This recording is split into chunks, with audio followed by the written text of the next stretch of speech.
All right, Mr. Beverly-Smart, can you raise your right hand? Do you swear or affirm the testimony you're about to give in the matter now pending before the court is the truth, the whole truth, and nothing but the truth? Yes, ma'am. And can you state your full name? Tahkel Beverly-Smart. You can lower your hand. All right, at this time, I will go over what Mr. Smart is charged with in the indictment, the state's last offer, and his maximum and minimum punishment if convicted of all charges at trial. Mr. Beverly-Smart is charged in indictment 24-CR-00328 with multiple counts of malice murder, multiple counts of felony murder, multiple counts of aggravated assault, multiple counts of aggravated battery, multiple counts of violation of the Street Gang Terrorism and Prevention Act, multiple counts of criminal damage to property in the first degree.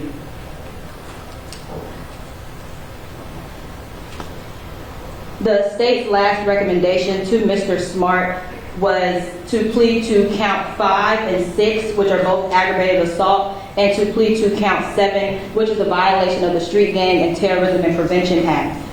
The state's recommendation to the court, if Mr. Smart would have pled to those charges, would have been 25 to serve 10 years in custody, to have absolutely no contact with the victims and their families, to have no contact with the co-defendants until the resolution of the defendant's cases, of all the defendant's cases, to abide by the Douglas County gang conditions, and to provide truthful testimony when called at trial.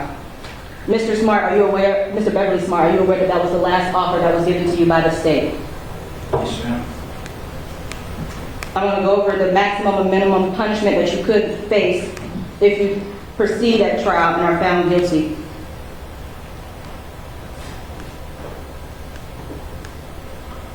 The maximum punishment that you would face with the merger of the charges that will legally merge. The maximum punishment that you would face is life without the possibility of parole plus 610 years in custody. The minimum punishment that you would face if convicted of all charges at trial is life with the possibility of parole plus 65 years in custody. Do you understand that that is the maximum and minimum punishments that you would face if convicted at trial?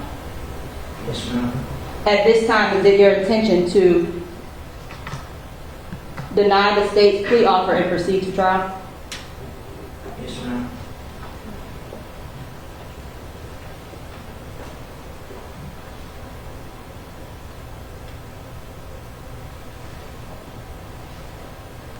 All right, that is all the state has on Mr. Beverly-Smart, Your Honor.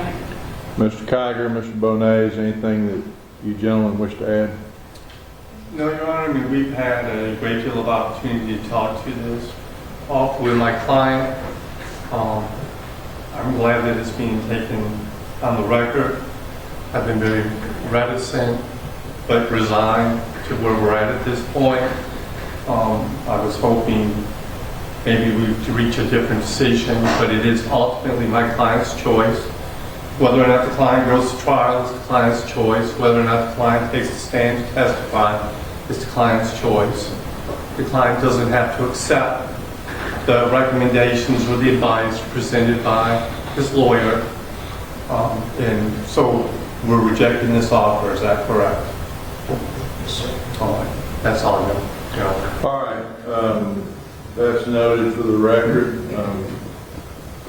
Clearly, it's quite an offer that's being made to dismiss the murder charges against the defendant, but it's his right to go to trial, and you go to trial on September 30th. You can go with the deputy. Thank you, Your Honor.